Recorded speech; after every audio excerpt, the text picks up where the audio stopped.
Growing up, I lived in a large house with a side room on the back of the first floor. My siblings and I called it the second living room because that's essentially what it was. It had an old recliner, a small table, and a mid-sized couch. We rarely ever used it.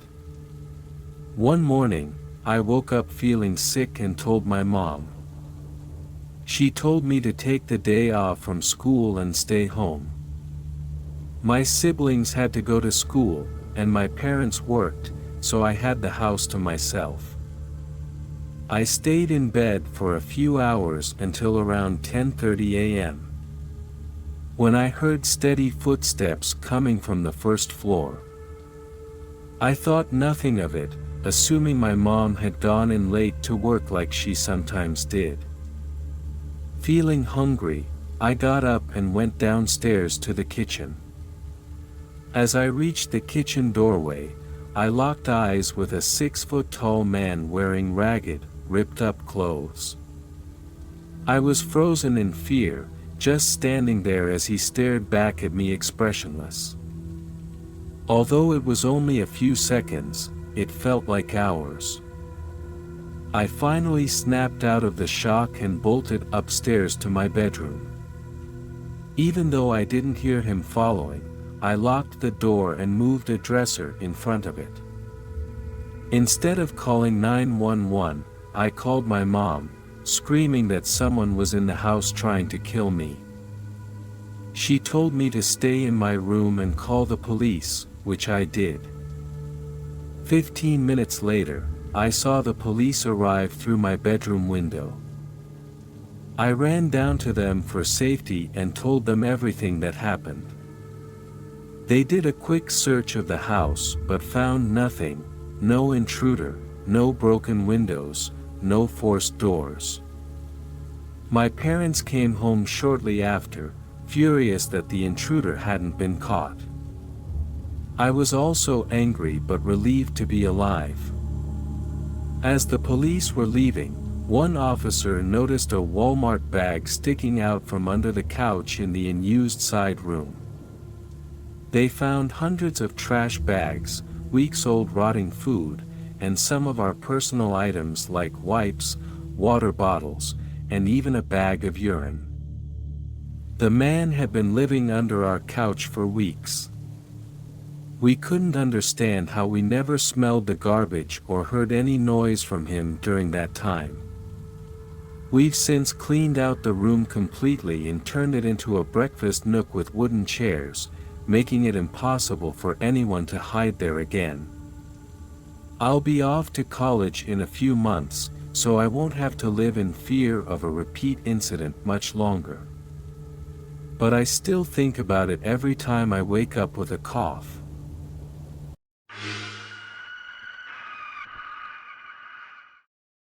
Although it may not seem like it, this happened quite a while back, probably over 10 years ago. I was in the later years of high school and home alone. My parents were at a wedding that required them to stay at a hotel, and my brother worked the night shift. At that time, my family lived in a well-known East Coast city, in a blue-collar neighborhood that was starting to take a nosedive. As a teenager, I was a bit of a loner. I wasn't a nerd or anything, I was a big guy with friends and dates. However, I was naturally an introvert, so I cherished the rare alone time I got. This weekend, I was looking forward to my usual empty house routine, playing some PlayStation on the big screen TV, ordering late takeout dinner, and watching Dragon Ball Z. Then, around 2 a.m., I'd fall asleep on the couch with my old dog, Cecil. Cecil was an old beagle who had been with our family for about 8 years. He was quiet and peaceful, spending his time begging for food and sleeping. Unlike most beagles, Cecil never howled. He was content to rest his head on your lap and spend the night there. Around 1 a.m., I had just finished the last slice of pizza and was starting to doze off on the couch when I heard a bang coming from the back alleyway. I didn't think much of it. Anyone who's lived in the city knows noises happen at all hours. Cecil's head popped up off my lap, and the hair on his back stood up. He was always a bit skittish, so I calmed him down and started dozing off again. But not more than 2 minutes later, I heard another bang. Cecil did something I had never seen him do before. He leaped off the couch and ran like the wind toward the door leading to the basement, barking and growling like a dog twice his size. The look on his face reminded me of a German Shepherd in a K-9 unit. I'd never seen him act like that before, which got my adrenaline pumping. Through the dog's barking, I could now make out a persistent banging. There was a seldom-used door in the basement that led to our back alleyway. It was old, rusted, and hard to open even with a key, making a lot of noise. I suddenly realized someone was trying to break into my house through that basement door. For those who haven't lived in a bad neighborhood, it's generally known that if someone tries to get into your house and moves on after realizing the door is locked, they only wanted your stuff. But if someone persistently tries to get in despite the door being locked, they want you. Knowing this, I rushed upstairs to grab a heavy wood baseball bat that I kept under my bed for situations like this. Then, I headed down to the basement. I probably should have run, but I was a macho teenager with a tough guy complex and nowhere to go. While I was heading down the stairs, Cecil blew past me with the speed and aggression of a dog half his age. Suddenly, I heard a man's voice say "Oh," and the banging stopped. I didn't call the cops or anyone else, which was probably the dumbest thing I've ever done. I just stayed up for the rest of the night with the bat in my hand. When my brother came home that morning, I told him what had happened. He went to the basement door to take a look, and when he gave it a tug to open it, the whole door fell off. This psycho was one good shove away from getting into my house, but old Cecil scared him off. I'm pretty sure that lazy, fat, old dog saved my life. When I tell this story, people dismiss Cecil's actions as a dog doing what a dog is supposed to do. But I can tell you that Cecil never barked or moved that fast in his life. It was almost like he knew the urgency, like he knew that door was going to give. A few years back, we had to have him put down because he just had no will to live anymore. Before the injection, I got a moment alone with him, and I thanked him one last time for his friendship and for what he did that night. By that point, I was a grown man with a wife and kids, but I'm convinced none of that would have happened without old Cecil.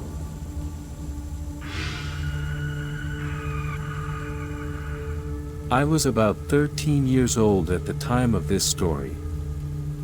I still live in that house and I still don't know what it was.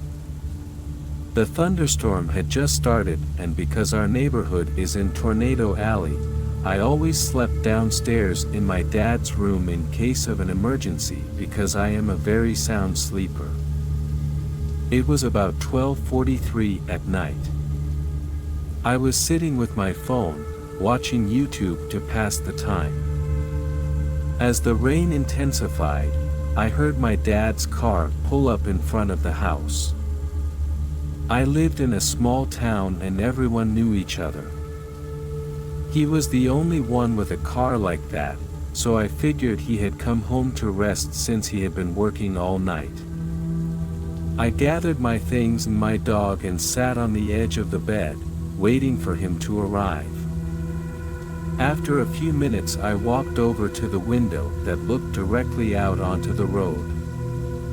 Through the window I could see the whole road, so there couldn't be any cars that I wouldn't notice. However, there was no car there, nothing at all. I figured I probably just got confused with the cars passing on the motorway near us, as I remembered that my dad had said he'd be home around 2 a.m. I sat down again, but realized almost immediately that the car horn couldn't have disappeared so quickly. I was startled, but decided not to think about it, considering how chaotically people parked around the house. A few minutes passed and I heard Dad coughing in the garage. I figured he had come home and got excited because the storm was getting worse.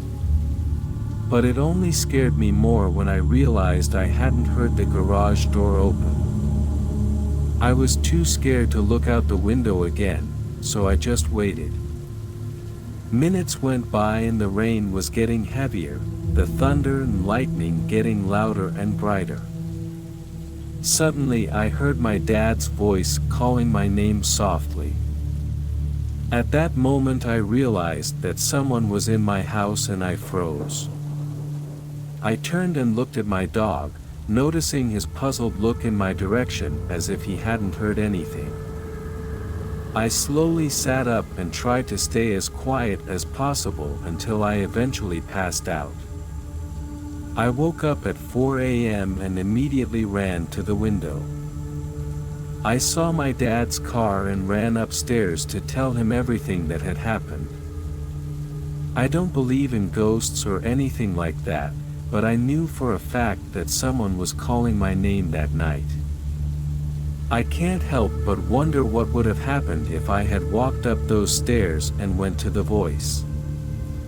We still don't know what really happened that night, but I can't help but feel uncomfortable in my own home.